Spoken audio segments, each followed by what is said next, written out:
The Weaver of Forgotten Threads, the Silver Shore. In a small, salt-kissed town where the Atlantic Ocean whispers secrets to the jagged rocks of Maine, there lived an old man named Elias. Elias was a cobbler by trade, but the locals called him the mender of souls. It was said that he didn't just fix the leather of a boot, he fixed the walk of the person wearing it. The air in his shop always smelled of cedar wood, aged parchment, and the faint, sweet scent of dried lavender. For those listening tonight, imagine the sound of the rain tapping gently against a window pane, a rhythmic, soothing cadence that invites you to pull your blanket a little tighter. Elias believed in the law of the harvest. What we plant in the hearts of others, he would say, eventually finds its way back to our own doorstep. One evening, as the golden hour faded into a deep indigo, a young man named Julian arrived. He was Elias's grandson, though they were strangers. Julian carried the heavy air of the city, a frantic, jagged energy of someone who had spent his youth chasing shadows and forgetting his roots. He came not for love, but because he had nowhere else to go. His career had crumbled, his heart was brittle, and he felt as though the universe was punishing him for mistakes he couldn't quite name.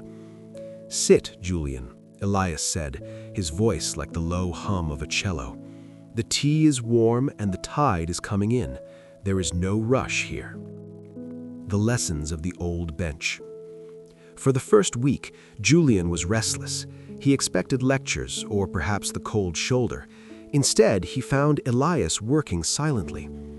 "Grandfather," Julian asked one night, watching the old man stitch a delicate silk lining into a worn-out work boot, "why do you put so much effort into something no one will see? This boot belongs to a fisherman. He won't care about silk." Elias smiled, his wrinkles tracing a map of 1,000 smiles. "The fisherman may not see it, Julian, but his feet will feel it. And when his feet are comfortable, his heart is lighter.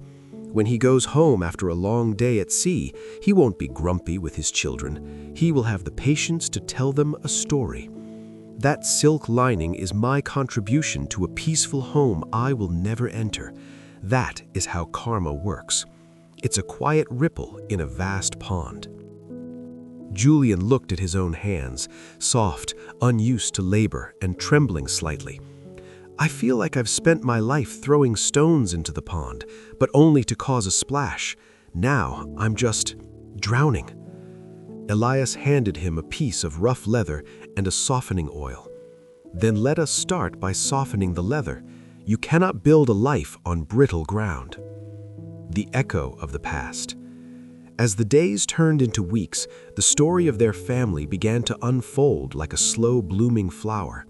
Elias told Julian about his great-grandfather, a man who had once been greedy and left his siblings with nothing.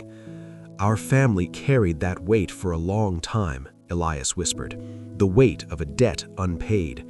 I spent 40 years in this shop giving away shoes to those who couldn't pay, not because I was a saint, but because I was balancing the scales. I was weaving back the threads he tore apart." Julian realized then that his own struggles weren't a curse, but a call to settle the accounts of his soul. He began to help Elias. He learned that every stitch was a prayer, and every act of service was a stitch in the fabric of his own healing. The nights grew cooler, and the sound of the ocean became a lullaby. Julian found that his mind, once a chaotic storm of what-ifs and should-haves, was becoming as still as the harbor at dawn. He was learning the greatest lesson of all, that family is not just a lineage of blood, but a lineage of intentions. The weight of a copper coin. The morning fog in Maine doesn't just sit on the water, it breathes. It purls around the corners of Elias's workshop like a soft, gray cat, muffling the sounds of the world outside. For Julian, this silence was no longer frightening. It had become a sanctuary.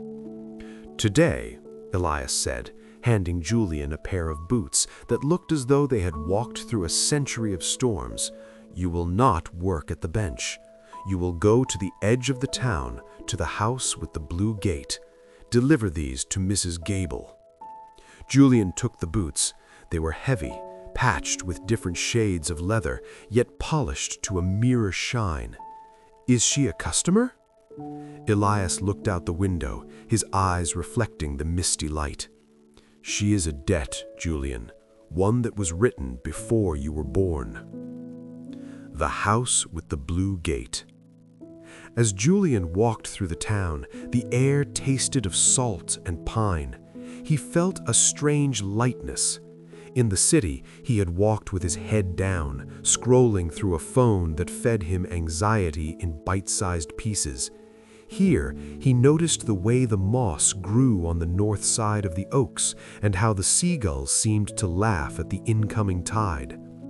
He found the house. It was small, weathered by the wind, but the garden was a riot of wildflowers. Mrs. Gable was waiting on the porch. She was a woman of 90, her skin as delicate as pressed silk, her eyes a piercing, intelligent blue. "You have your grandfather's hands," she said, without a greeting, "but your father's restless eyes." Julian handed her the boots. "Elias sent me. He said these were a debt?" Mrs. Gable took the boots and held them to her chest as if they were a bouquet of roses. 60 years ago, your great-grandfather took a loan from my father to start his business. He never paid it back. My father died in poverty, and I spent my youth working in the textile mills just to keep this roof. I hated your name for a long time, young man." Julian felt a cold shiver. The karma Elias spoke of wasn't just a metaphor, it was sitting right in front of him, breathing. "But every year," she continued, her voice softening, "on the anniversary of my father's passing, Elias brings me a pair of shoes. He has kept my feet dry for half a century. He has fixed my porch, brought me firewood, and sat with me when the winters were too lonely to bear. He didn't just pay back the money, he paid back the dignity my father lost." The lesson of the scale. Julian stayed with Mrs. Gable that afternoon. He didn't just drop off the boots, he stayed to weed her garden.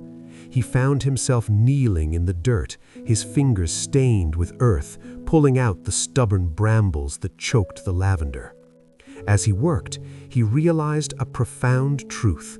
Negativity is a debt that compounds interest, but kindness is an investment that yields peace. He thought about the people he had stepped over in the city, the interns he had ignored, the friends he had forgotten to call, the parents he had treated as an inconvenience. He had been so busy trying to get ahead that he hadn't noticed he was falling behind in the only currency that mattered. When he returned to the shop that evening, the sun was dipping below the horizon, painting the sky in shades of bruised purple and honey gold. "How was the debt?" Elias asked, not looking up from his work.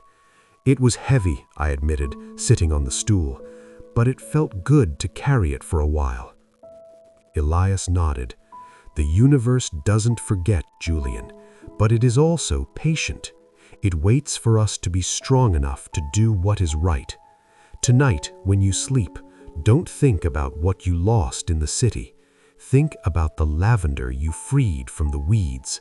That is your new ledger." Reflection for the listener. As you drift closer to sleep, imagine you are holding a small, smooth stone. This stone represents a worry, a mistake, or a regret. Now imagine walking to the edge of the silver shore with Elias and Julian. In your mind, feel the weight of that stone, and then, with a deep, cleansing breath, drop it into the water.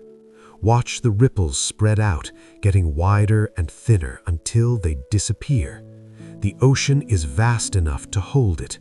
You don't have to carry it through the night. The ghost in the thread. The moon was a sliver of bone in the sky, and the fog had thickened into a velvet blanket that swallowed the horizon. Inside the workshop, the hearth crackled softly, the embers glowing like the eyes of a sleepy dragon.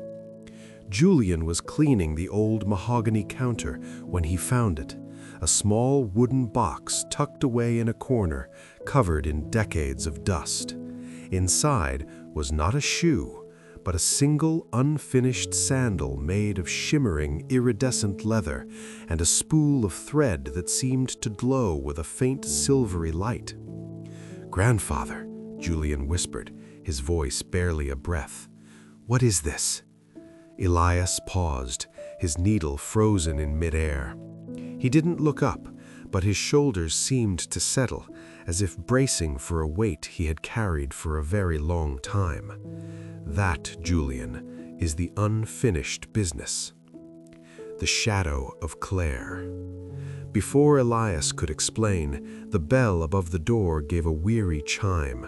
A woman stepped in. She was wrapped in a charcoal coat, her hair damp with the sea mist. When she lowered her hood, Julian felt his heart skip a beat, then sink. It was Claire. 5 years ago, Julian had left her in the city without a word. No letter, no phone call, just a ghosting that had left a jagged hole in her life. He had been too afraid of commitment, too consumed by his own ambition to care about the wreckage he left behind. The silence in the room became heavy, a physical pressure against their chests. This was the karma of the heart, the kind that doesn't involve money or property, but the invisible threads that connect two souls. "I heard you were here," Claire said, her voice steady but thin, like a wire stretched too tight. "I moved to the next town over 3 years ago. I thought I had escaped the memory of you. Then I saw a young man weeding Mrs. Gable's garden, and I knew those shoulders anywhere." Julian couldn't speak. The shame was a bitter lie in his throat. The silver spool.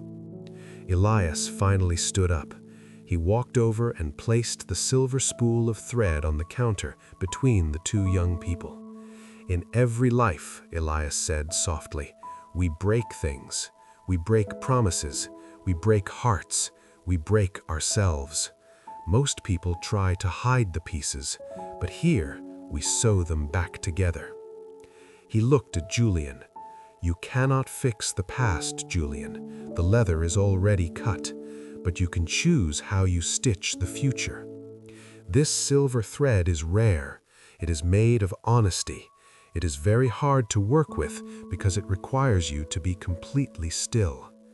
Elias turned to Claire. "He is not the boy who left you, Claire, but he is still carrying that boy's debt. Would you allow him to finish the work?" The night of reparation. For the next 4 hours, while the rest of the world slept, Julian and Claire sat in the soft glow of the lanterns. They didn't talk about us, they talked about the why.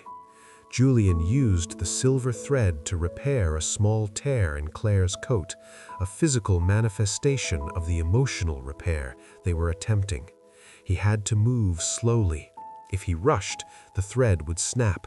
If he got angry at himself, the needle would prick his finger. He learned that forgiveness is not a gift you give to the other person, it is a weight you stop carrying yourself. By the time the first hint of gray dawn appeared on the edge of the sea, the coat was mended. The stitch was nearly invisible, but where it existed, the fabric was stronger than it had ever been. Claire stood up, touching the mend. She didn't say she loved him, she didn't say they would be together, but she looked at him, really looked at him, and the jagged energy that had followed Julian from the city finally dissipated into the salt air. "Sleep well, Julian," she said quietly. As she left, Elias patted Julian's hand. "The scale is moving, my boy. The silver thread never lies." Take a moment to think of a thread in your own life that has been snapped. Perhaps it was a harsh word spoken in haste, or a silence that lasted too many years. In your mind's eye, see yourself picking up a silver needle. You don't need to fix everything tonight. You only need to be willing to hold the thread. Feel the tension leave your shoulders. Feel the forgiveness for them and for yourself wash over you like the cool morning tide. You are mending. You are becoming whole. The gale of reckoning. The barometer in the shop dropped so sharply that the old glass cracked. By noon, the sky had turned a bruised, sickly shade of sulfur. The birds had gone silent, and the townspeople were busy boarding up windows with the frantic energy of those who know the sea's temper. "The Atlantic is coming for a visit," Elias said, his voice unusually grave. He wasn't looking at the sky, but at the seawall. "When the great storms come, they don't just bring wind, they bring the truth. A house built on secrets will shudder. A heart built on lies will break." Julian felt the old panic rising, the city panic, the every man for himself instinct. But then he looked at his grandfather's hands, still steady as he moved the most precious leathers to the high shelves. Julian took a deep breath, smelling the ozone and the salt, and anchored himself. The bridge at Devil's Throat. As the first wave of rain lashed against the coast like 1,000 whips, a frantic knocking came at the door. It was the young town constable. "Elias, the old wooden bridge at Devil's Throat is failing. Mrs. Gable's house is on the other side. The road is washing out, and she won't leave her cats. We can't get the truck across." Julian didn't wait for his grandfather to speak. He grabbed his heavy wax canvas coat and the bag of tools he had learned to use. He looked at Elias. "Go," the old man said, his eyes glowing with a fierce pride. "Remember, a stitch is only as strong as the intent behind it. Use the heavy cord." The test of the hands. The wind at the bridge was a physical wall. The water below, usually a gentle creek, was now a churning monster of mud and debris. Julian saw the bridge, the ancient timber groaning, the iron bolts straining against the rot of decades. Mrs. Gable was on her porch, a small, stubborn figure amidst the chaos.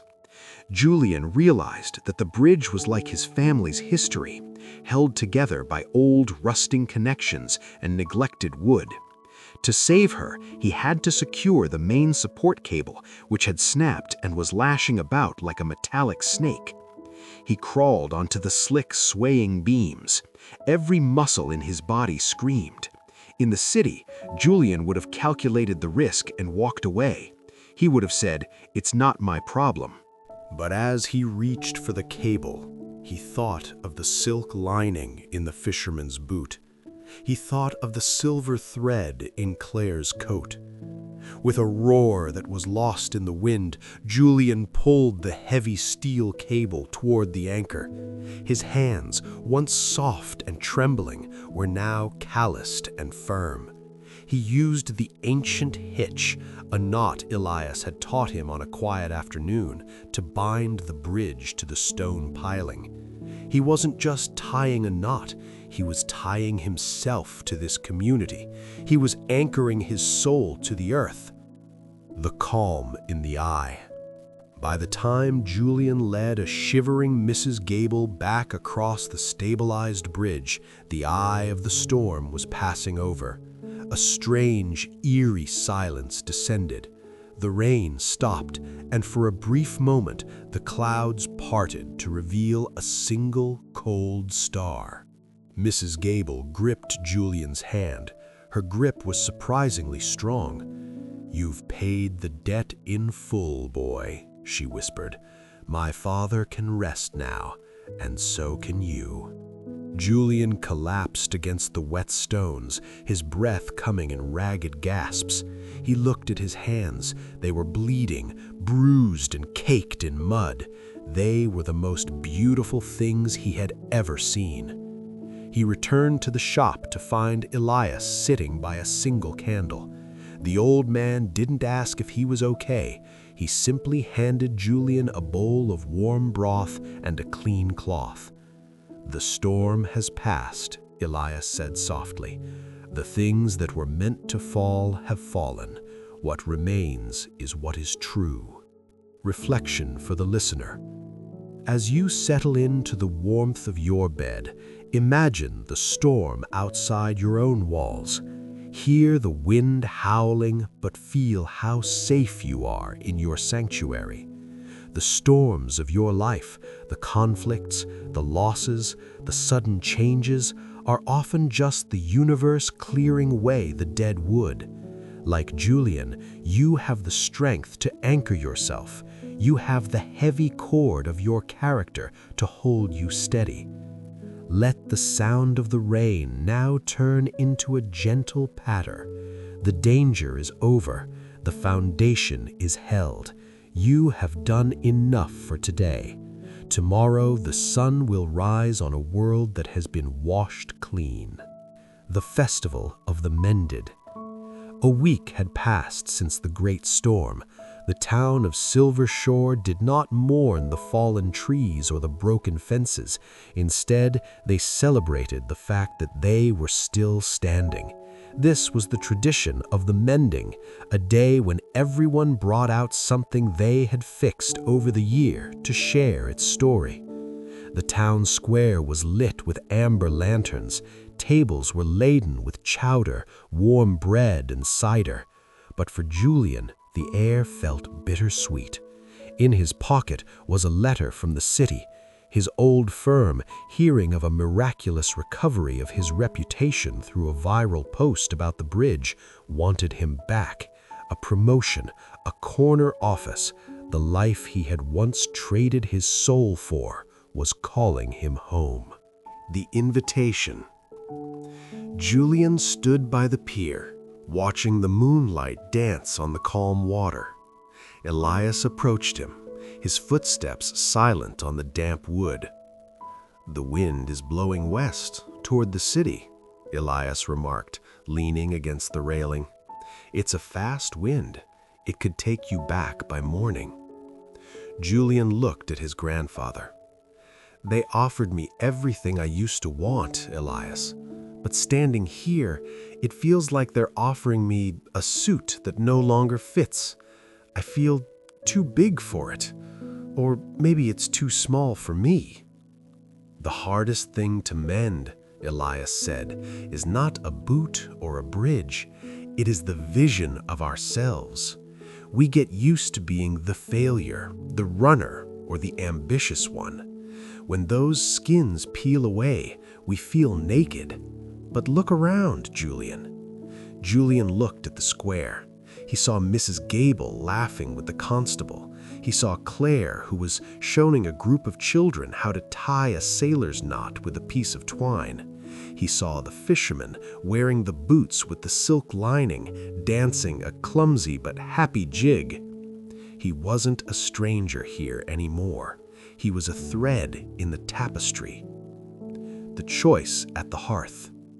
That night, Julian went back to the workshop.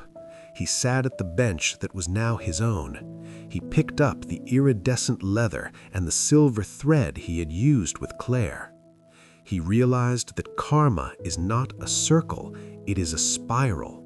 You may pass the same points of temptation and fear again and again, but each time you have the choice to be a little higher, a little wiser.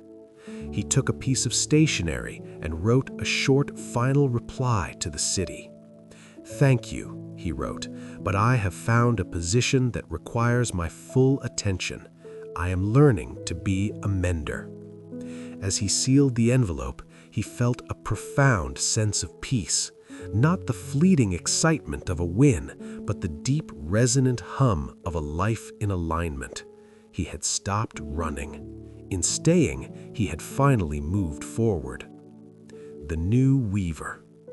Elias watched from the doorway, a small smile playing on his lips. He knew that his own time as the primary weaver was drawing to a close, but the shop would not go dark. The debt of the past had been paid, and a new legacy was being written in every stitch Julian placed. "Come, Julian," Elias called. "The festival is ending, but the story is just beginning. Let's go home." Reflection for the listener. As the story of Julian and Elias settles into your heart, notice the quietness of your own room. Like Julian, you may have letters of the past calling you back to old habits or old anxieties. But tonight, you can choose to stay in your new strength. You are not the person you were a year ago or even a day ago. Every breath you take is a new stitch in your own tapestry. Feel the weight of your body against the mattress. You are anchored. You are safe. You are exactly where you need to be. The debts of your day are cleared. The mending is done. Sleep now and let the spiral of your life carry you into a peaceful tomorrow. The Traveler in the Gray Coat. The first snow of the season fell not in flakes, but in a fine, diamond dust that hung suspended in the air. Inside the shop, the wood stove hummed a low, comforting bass note. Julian was now a master of the steady hand, his fingers moving with a grace that mirrored his grandfather's. The door creaked open, admitting a gust of freezing air and a man who looked like a shadow of a person. He wore a high-collared gray coat, stained with travel and weariness. He didn't look at the shoes. He looked at the walls, at the tools, and finally at Elias. The man was Thomas, Julian's father, and Elias's only son. The silence that followed was different from the storm. It was the silence of 30 years of unspoken words. Thomas was the one who had fled the town first, the one who had tried to outrun the smallness of the cobbler's life, leaving a trail of broken promises and bitter letters in his wake. The mirror of regret. Julian stood frozen. He saw in his father a terrifying reflection of who he almost became, a man exhausted by the pursuit of more, only to end up with nothing. Thomas's hands were shaking, not from the cold, but from a life of holding on to things that didn't matter. "I didn't come for money," Thomas said, his voice raspy. "I came because I ran out of roads. Every path I took led me back to the thought of this door." Elias didn't move from his chair. His face remained calm, though his eyes held a profound sadness. "A road is only a circle if you refuse to change your gait, Thomas. You've been walking in a circle for a long time."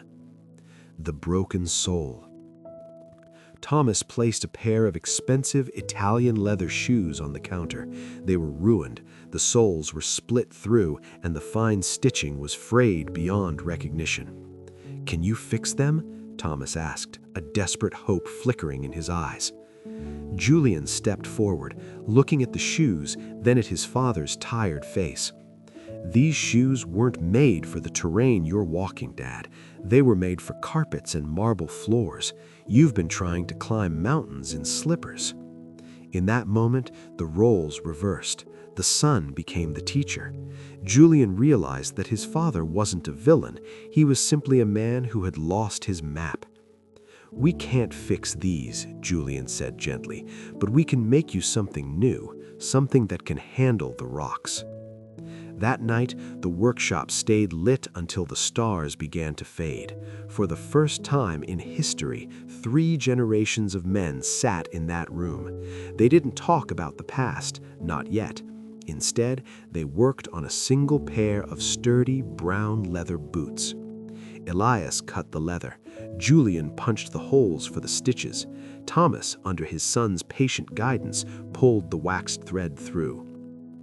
The act of working together was the medicine. Each pull of the thread was a silent apology. Each tap of the hammer was a beat of a heart trying to find its rhythm again. They were weaving the middle thread back into the tapestry. As the sun began to peek over the Atlantic, the boots were finished. They weren't elegant, but they were honest. "They feel heavy," Thomas whispered as he tried them on. "That's the weight of the earth," Elias replied. "It's there to remind you that you're finally standing on solid ground." The winter of the white silence. If the great storm was a test of strength, the great freeze was a test of spirit. 2 weeks after Thomas arrived, the temperature plunged into a crystalline, terrifying stillness. The ocean didn't roar. It grew sluggish, choked by plates of black ice. The town of Silver Shore became a world of white silence. In this cold, every breath felt like a drink of needles, and the wood in the houses groaned as if the trees themselves were remembering the pain of the axe. In the workshop, the 3 men lived in a small circle of heat around the stove, but the silence between them was no longer empty. It was full of the unsaid that was finally being breathed into the air. The knock at the midnight hour. At 2 a.m., when the stars looked like frozen sparks, a frantic scratching came at the door. It wasn't the constable this time. It was a young girl, barely 10 years old, wrapped in a threadbare blanket. Her breath came in short, jagged plumes of white. "My brother," she gasped. "He went to the old lighthouse to find our dog. He's trapped in the cellar. The ice has frozen the door shut. He's stopped answering me." Julian reached for his coat, but a hand stopped him. It was Thomas. "You don't know the lighthouse cellar, Julian," Thomas said, his voice firm for the first time in years. "I used to hide there when I was a boy. I know the trick to the latch from the outside, but I can't do it alone. My hands—" He looked at his shaking fingers, a remnant of a life lived in fear. Elias stood up, his shadow long and steady against the wall. "The mind remembers the fear, Thomas, but the blood remembers the craft. Go, take the heavy owl and the heated oil." The alchemy of ice and iron. The walk to the lighthouse was a journey through a frozen purgatory. The wind didn't blow, it simply existed, a freezing weight. Thomas led the way, his new boots, the ones they had stitched together, biting into the treacherous ice with a satisfying crunch. When they reached the lighthouse, they found the boy. The cellar door was encased in a 6-inch shell of frozen sea spray. It was a tomb of ice. Julian began to hack at the ice with a hatchet, but the vibrations were dangerous. "It'll cave in," shouted Julian. "Move aside," commanded Thomas. He took the bottle of heated linseed oil and the heavy cobbler's owl. This was the moment of karmic reversal. For 30 years, Thomas had used his skills to bypass, to evade, and to shortcut. Now he had to use the precision of a master to save a life. He poured the oil into the hinges, the steam rising like a ghost. He placed the owl at the precise stress point Elias had taught him decades ago, the heart of the lock. With a single measured strike of the hammer, not a blow of anger, but a blow of intent, the ice shattered like a diamond. The door groaned and swung open. The boy inside was blue-lipped and shivering, clutching a small, trembling dog. Thomas reached in, lifted them both, and tucked them inside his own heavy gray coat. He didn't look for praise, he simply turned back towards the town. The warmth of the return. Back at the shop, after the boy had been fed soup and wrapped in wool, Thomas sat in the corner, staring at his hands. They weren't shaking anymore. "I spent my life trying to be big in the city," Thomas whispered to Elias. "But tonight, being just big enough to break a lock, that was the first time I felt like a man." Elias placed a hand on Thomas's shoulder. "That is the secret of the mender, Thomas. We do not fix the world, we fix the small things that are right in front of us. And in doing so, the world fixes itself." The debt that Thomas had carried, the debt of abandonment, the debt of the runner, wasn't paid in money. It was paid in the heat of that oil and the strike of that hammer. Reflection for the listener. As the frost settles on the windows of your imagination, feel the warmth of your own sanctuary. The great freeze of your life, those times when you feel stuck, cold, or unable to move, is only temporary. Deep inside you, there is a heart of the lock. There is a precise point of strength that you have inherited from those who came before you. You have the tools to break through the ice of your own fears. Listen to the rhythm of your heart. It is steady, it is warm, it is the only hammer you need. The white silence is not a void, it is a clean page. Rest now. The door is open, the boy is safe, you are home. The ghost of the golden needle. The freeze had finally begun to loosen its grip.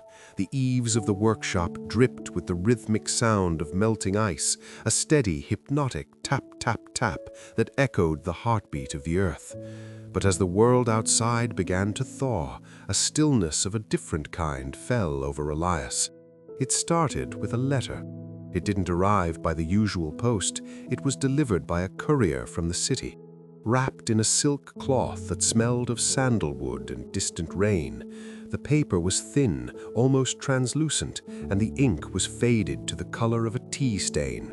Julian noticed that when Elias held the letter, his hands, the strongest hands Julian had ever known, trembled like a leaf in a gale. "Grandfather," Julian asked softly, placing a mug of chamomile tea on the bench, "you haven't touched a needle all day. Is it the weather?" Elias looked up, and for the first time, Julian saw not the master cobbler, but a young man lost in the corridors of memory. "Every shoemaker has a master, Julian," Elias began, his voice a dry whisper. "Long before I built this shop, I traveled to the east. I was young, arrogant, and I thought I knew everything about leather. Then I met Elena." He opened the letter. Inside was a small golden needle, no longer than a fingernail. "She didn't work with leather, she worked with silk. She taught me that a shoe isn't just a vessel for the foot, it is a map for the soul. She was the one who taught me to hide silk inside the boots of the weary. A secret kindness, she called it, is the only thing that survives the grave. The debt of silence." Elias explained that decades ago he had to choose between his love for Elena and his duty to return to this town to save his family's failing business, the same business his own father had nearly ruined. He chose duty. He chose to be the anchor for his family, but in doing so, he had left a part of his spirit in a small village across the sea. The letter was from Elena's granddaughter. Elena had passed away peacefully, and her final wish was for the golden needle to be returned to the man who taught her how to walk through the world with grace. Julian watched as Elias held the needle to the light. The old man wasn't crying, but his eyes were bright with 1,000 what-ifs. "I always felt I owed the universe a debt for leaving her," Elias murmured. "I thought that by fixing every shoe in this town, I could stitch my way back to her. I thought my karma was to be alone as a penance." The final stitch. Julian sat beside his grandfather and took the golden needle. "Grandfather, look at the shoes in this shop. Look at Dad. Look at me. You didn't just stitch shoes, you stitched a family back together. Elena didn't send this needle to remind you of what you lost. She sent it to tell you the work is finished." In that moment, the air in the workshop seemed to shift. The heavy scent of the old leather was replaced for a fleeting second by the fragrance of jasmine and sandalwood. Elias let out a long, shuddering breath. It was the sound of a man finally laying down a pack he had carried for 50 years. The karma he had perceived as a debt was actually a bridge he had built toward his own forgiveness. That night, Elias didn't work. He sat in his armchair by the fire, the golden needle tucked safely in his vest pocket. He fell into the deepest sleep he had known in years. Reflection for the listener. As you prepare to enter your own sleep, think about the golden needles you carry. The memories of paths not taken, of loves left behind, or words left unspoken. We often think of these as deaths or mistakes, But what if they were simply the threads that gave your life its unique color? What if the penance you think you are serving is actually just the universe preparing you to be a master of your own heart? The work is finished for today. You don't need to stitch anymore. Like Elias, you can let the sandalwood scent of the past drift away. You are forgiven. You are complete. Feel the heaviness of your limbs. Feel the silence of the room. The golden needle is at rest, and so are you. The masterpiece of peace. The spring thaw brought more than just running water. It brought a new kind of life to the cobbler's shop.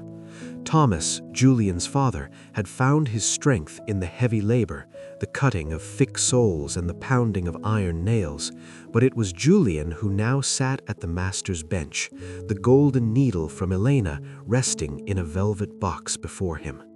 The town was preparing for the wedding of the constable's daughter, Sarah. She was a girl who had lost her mother in the great storm years ago, a child of the town who had grown up with a shadow in her eyes. Julian decided that this would be the moment to use the needle. He would not just make shoes, he would create a vessel for her joy. The invisible embroidery. For 3 weeks, Julian worked in the quiet hours of the dawn. He used leather as soft as a cloud and the iridescent silk thread he had once used to mend Claire's coat. But for the inner lining, the part that touches the skin, he used the golden needle. He stitched a pattern into the lining that no one would ever see while the shoes were being worn. It was a pattern of flowing water and rising birds. As he worked, he didn't think about his own fame or the money he would earn. He thought about Sarah's mother. He thought about the weight of grief and how a single step could feel like a mountain climb when your heart is heavy. "I am stitching strength into her arches," he whispered. "I am stitching light into her heels." The miracle of the first step. The day of the wedding arrived. The air was filled with the scent of apple blossoms and the salt of the sea. Sarah came to the shop to put on her shoes. She looked nervous, her hands trembling as she adjusted her white lace dress. "I'm afraid, Julian," she confessed. "I'm afraid I'll stumble. I'm afraid my mother isn't here to see me walk." Julian knelt before her, just as Elias had done for thousands of others. He slipped the shoes onto her feet. The fit was perfect, not tight, but like a firm, loving embrace. As Sarah stood up, her expression changed. The trembling stopped. She didn't just stand, she seemed to lift. The secret embroidery, the intention Julian had sewn with the golden needle, seemed to communicate directly with her spirit. "I feel light," she breathed. "I feel like I'm being carried." She walked out of the shop and down the stone path to the church. Every step she took was confident, graceful, and filled with a quiet power. The townspeople whispered that they had never seen a bride walk with such peace. The ripple effect. Elias stood in the shadows of the shop, watching the procession. He looked at Julian's tired eyes and stained fingers. "You see, Julian," Elias said softly, "the golden needle is not a tool of magic. It is a tool of focus. When you work only for the sake of the person in front of you, you erase your own ego. And when the ego is gone, only the soul remains. That is the masterpiece of peace." Julian realized then that his karma had fully shifted. He was no longer the man who ran away from responsibility. He was the man who provided the foundation for others to move forward. He had become a bridge. That evening, as the music from the wedding feast drifted over the water, the 3 men, Elias, Thomas, and Julian, sat on the porch. They didn't need to speak. The work had spoken for them. Reflection for the listener. As you prepare to dream, think about the invisible stitches you have made today. Perhaps you gave a kind word to a stranger, or you showed patience when you wanted to be angry. No one may ever see those stitches. They are hidden in the lining of the world. But the person who received them feels the difference. They feel a little lighter, a little more supported, a little more ready to walk their path. You are a master of your own golden needle. Every choice you make with love is a masterpiece. Feel the softness of your bed. Feel the peace of a day well spent. You have sewn beauty into the fabric of the world today. Now it is time to rest and let the universe carry you. The passing of the all. The spring air in Silver Shore was no longer biting. It was a soft caress, carrying the scent of blooming lilacs and damp earth. In the workshop, a profound change had taken place. Elias, once the central pillar of the bench, spent more time now in his high-backed chair by the window, watching the sea. The tools, polished and humming with history, now responded to Julian's touch. One evening, as the sun dipped low, painting the workshop in shades of burnt sienna and gold, Elias beckoned Julian over. On the bench lay a simple, weathered tool, an awl with a handle made of ancient oak, dark and smooth from a century of sweat and oil. "This was my grandfather's," Elias said, his voice a soft rustle like autumn leaves. "It has pierced the leather of boots that walked through wars, through weddings, and through the quiet miles of everyday life. Today, it belongs to you." The final lesson. Julian took the tool. It felt strangely light, yet filled with an immense gravity. "Grandfather, I don't know if I'm ready," Julian admitted. "The golden needle showed me beauty, but this is for the hard work, the structural work." Elias nodded. "The golden needle is for the spirit, Julian, but the awl is for the truth. It creates the hole through which the thread must pass. If the hole is crooked, the stitch will fail, no matter how beautiful the thread is." "Karma," Elias continued, "is much the same. Most people try to sew their lives together without first making the whole. They try to force change. But the all of life is honesty.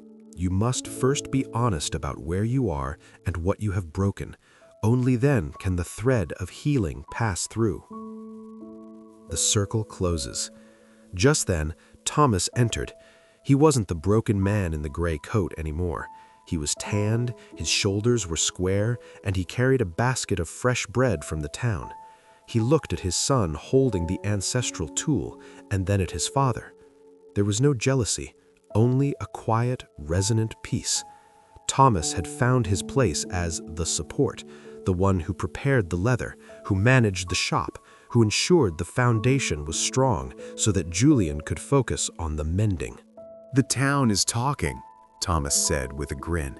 "They say the new mender is even better than the old one." Elias chuckled, a sound of pure contentment. "He should be.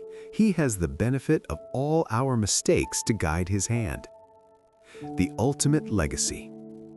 As the moon rose over the Atlantic, Julian realized that his journey was not about reaching a destination. It was about the line of ancestors, the line of stitches, the line of days. He looked at the shop, a place once seen as a prison of smallness, now revealed as the center of a vast, interconnected universe. Every person he helped, every shoe he fixed, every debt he acknowledged was a ripple of goodness that would outlive him. He picked up a piece of scrap leather, and for the first time with his new tool, he pierced it. Click. The sound was crisp. The path was open. Reflection for the listener. As we conclude this journey with Julian, Elias, and Thomas, let your own story merge with theirs. Imagine you are holding your own all, the power of your own honesty. Think of one truth you have been avoiding. In the safety of your bed, in the quiet of this night, imagine simply making the whole. You don't have to fix it yet. You only have to acknowledge it. Feel the tension leave your jaw. Feel your breath become a slow, rhythmic tide. You are a part of a great lineage of menders. Whether you are 20 or 60, your hands are capable of beauty. Your heart is capable of balance. The debts of your past have been transformed into the wisdom of your future. The workshop light is dimming now. The tools are put away. The leather is resting. Sleep now in the knowledge that you are exactly where you belong. You are mended. You are whole. You are home. Subscribe to join our 1,000-day journey of healing and life lessons. Tell me in the comments, what is one broken thread you are mending today? Like and share this with someone who needs a peaceful night.